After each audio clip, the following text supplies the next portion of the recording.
আজকের এই স্পেশাল ভিডিওটি বিশেষ করে সেই সমস্ত ছাত্রছাত্রীদের জন্য যারা বর্ধমান ইউনিভার্সিটির আন্ডারে বিভিন্ন কলেজে 2026 সালের শিক্ষাবর্ষে সেকেন্ড সেমিস্টারে পাঠরত এবং মাইনরে তোমাদের জিওগ্রাফি সাবজেক্টটি রয়েছে। কারণ আজকের এই ভিডিওটিতে আমরা এই মাইনর জিওগ্রাফির অফিসিয়াল সিলেবাস এবং অফিসিয়াল কোশ্চেন প্যাটার্নটা ডিটেলসে আলোচনা করব। আমিও চাইছিলাম এমন একটা ভিডিও তোমাদের উপহার দিতে যেখানে সিলেবাস এবং কোশ্চেন প্যাটার্ন বোঝানোর পাশাপাশি আমরা এই সিলেবাস থেকে যে পেইড নোটসটা তৈরি করেছি সেই পেইড নোটসটা ডেমো আকারে দেখিয়ে দিতে পারি। তো এই মুহূর্তে আমাদের সামনে মাইনর জিওগ্রাফি থেকে তৈরি করা পেইড নোটপত্রের প্রথম অধ্যায়ের পিডিএফ ফাইলটা রাখা আছে। তো এই প্রথম অধ্যায় থেকে যে 5 এবং 10 নম্বরের প্রশ্ন উত্তরগুলো তোমাদের পড়তে হচ্ছে এবং আমরা আমাদের এই পেইড নোটসে রেখেছি সেটা কিন্তু তোমরা ডেমো আকারে আজকের এই ভিডিওটিতে দেখতে পারবে। তো যারা ডেমো দেখতে চাইছো আমাদের নোটপত্র, একটা ব্রহ্মাস্ত্র স্টাডি মেটেরিয়ালস চাইছো বা খুঁজতেছো যেটা তোমাদের প্রস্তুতিটা আরও জোর কদমে নিতে সাহায্য করবে, তোমাদের জন্য এই ভিডিওটা কিন্তু অত্যন্ত গুরুত্বপূর্ণ। আমরা পেইড নোটসেই কিন্তু সিলেবাস কোশ্চেন প্যাটার্ন সর্বদা রাখি, কারণ সিলেবাস কোশ্চেন প্যাটার্ন মেনে যারা পড়াশোনা করে তাদের পড়াশোনাটা কিন্তু সুগঠিত হয়। তো সিলেবাস কোশ্চেন প্যাটার্ন আমরা আমাদের পেইড নোটসেই কিন্তু রাখি। তো সিলেবাস কোশ্চেন প্যাটার্ন এখান থেকেই মানে পেইড নোটস ডেমো ক্লাস থেকেই তোমরা জানতে চলেছ। আমরা নিচে আসবো, প্রথমে সেকেন্ড সেমিস্টারের গল্পটা একটু দেখে নেব। যেমনটা বলি এর আগেই তোমাদের বলেছিলাম যে প্রাইস নোটপত্রের বাড়বেই। তো বর্তমানে এখানে যা প্রাইস সেটার মধ্যে কিন্তু 50 রুপিস প্লাস হয়েছে, মানে বেড়েছে আর কি ক্রয় মূল্যটা। মেজরের ক্ষেত্রে প্রেজেন্ট প্রাইস 350 রুপিস, মাইনরের ক্ষেত্রে 300, এমডিসির ক্ষেত্রে 250 রুপিস। এই হচ্ছে পুরো গল্প। সেকেন্ড সেমিস্টারে যে সমস্ত সাবজেক্টগুলিকে তোমাদের জোর কদমে ভালো করে পড়া উচিত সেগুলোকে হচ্ছে এই মেজর, মাইনর এবং এমডিসি। তার মানে এটা না যে বাকি দুটো পেপার এইসি আর এসএসসি রয়েছে এগুলোকে আমরা ভালো করে পড়বো না। তবে হ্যাঁ, এই দুটো পেপার কলেজে ক্লাস করলেই, বেসিকটা আয়ত্ত করলে, একটু ভালো করে পড়লেই ক্লিয়ার হয়ে যায়। তো আমরা যে নোটপত্রগুলো তোমাদের প্রদান করব সেখানে মেজর পাবে, মাইনর পাবে, এমডিসি পাবে। তোমাদের যে কোনো সাবজেক্ট থাকুক না কেন আমাদের কাছে যোগাযোগ করে এই পেপারগুলোর নোটপত্র তোমরা কিন্তু পেয়ে যাচ্ছ। এখানে এই প্রাইজের মধ্যেই যে প্রাইস বললাম, এই প্রাইজের মধ্যেই যে নোটপত্রটা পাচ্ছ এটা কিন্তু একটা হিউজ বিষয় ক্যারি করে। যেমন এখানে সিলেবাস কোশ্চেন প্যাটার্ন তোমরা পেয়ে যাবে। সিলেবাস কোশ্চেন প্যাটার্নের জন্য অন্য জায়গায় যেতে হবে না। সব থেকে বড় কথা, তোমরা আমাদের পেইড নোটস থেকে চাইলে সাজেশন বেসড প্রস্তুতি নিতে পারো, আবার চাইলে ফুল কনসেপচুয়ালও কিন্তু প্রস্তুতি নিতে পারো। গল্পটা ঠিক এরকম।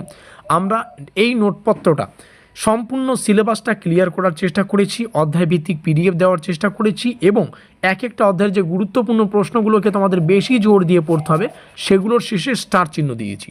তো যারা সাজেশন ফলো করবে স্টার চিহ্নগুলো ফলো করবে, যারা সম্পূর্ণ নোটস পড়তে চাইছো অধ্যায়ভিত্তিক পিডিএফ রয়েছে প্রত্যেকটাই পড়বে।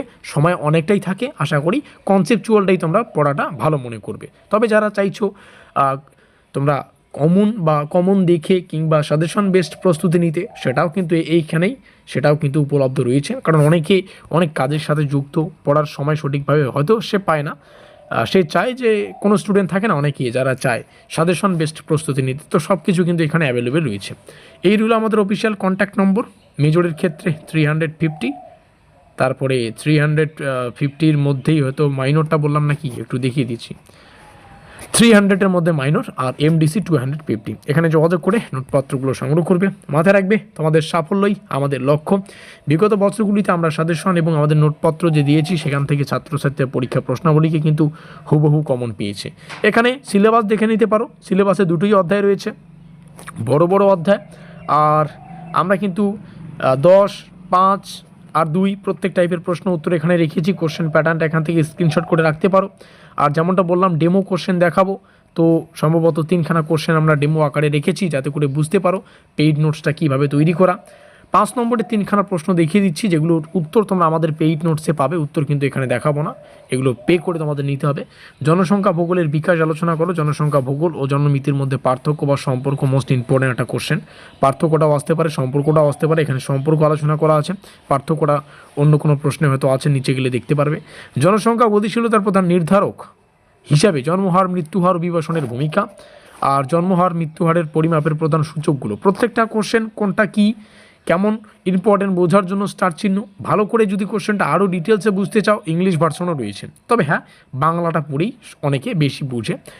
তো কোশ্চেনে বোঝার যে পুরো প্রবাবিলিটি সেগুলো আমরা শেয়ার করেছি বাংলা ইংলিশ দুটোই। শেষে স্টার চিহ্ন। আশা করি প্রত্যেকটা বিষয়ে তোমাদের বোঝাতে পারলাম, প্রমাণ সহকারে দেখিয়ে দিলাম। প্রথম একটা কোশ্চেন তোমাদের ডিটেলসে উত্তর সহকারে দেখানোর চেষ্টা করব। জনসংখ্যা ভূগোলের বিকাশ আলোচনা করো, এবং এখানে ইংলিশ ভার্সনটা দেখতে পারবে, ভূমিকা দিয়ে উত্তর শুরু হচ্ছে। এভাবে কিন্তু পুরো উত্তরটাকে আমরা ডিজাইন করেছি। তো যা যা পড়তে হচ্ছে স্পেশালি সব কিছু এখানে পেয়ে যাবে। দ্বিতীয় কোশ্চেন এখানে এগুলো রয়েছে। তো প্রত্যেকটা বিষয় নোটপত্র সংগ্রহ করার পরে আরও ডিটেলসে পড়লে তোমরা অতি অল্প সময়ে পুরো বিষয়টা ক্লিয়ার করতে পারবে। আর নোটপত্রটা যেমনটা বললাম কনসেপচুয়াল সাজেশন ভিত্তিক উভয়টাই পেয়ে যাচ্ছ। প্রাইস ডিটেলস এখানে রইল, এখানে আমাদের অফিসিয়াল কন্ট্যাক্ট নম্বর রইল, এখানে যোগাযোগ করে আমাদের সাথে কথা বলে নোটপত্রগুলো সংগ্রহ করে প্রস্তুতিটা জোর কদমে নাও। দেখা হচ্ছে আমাদের পরবর্তী ক্লাসে। ভিডিওটি শেষ পর্যন্ত দেখার জন্য অসংখ্য ধন্যবাদ।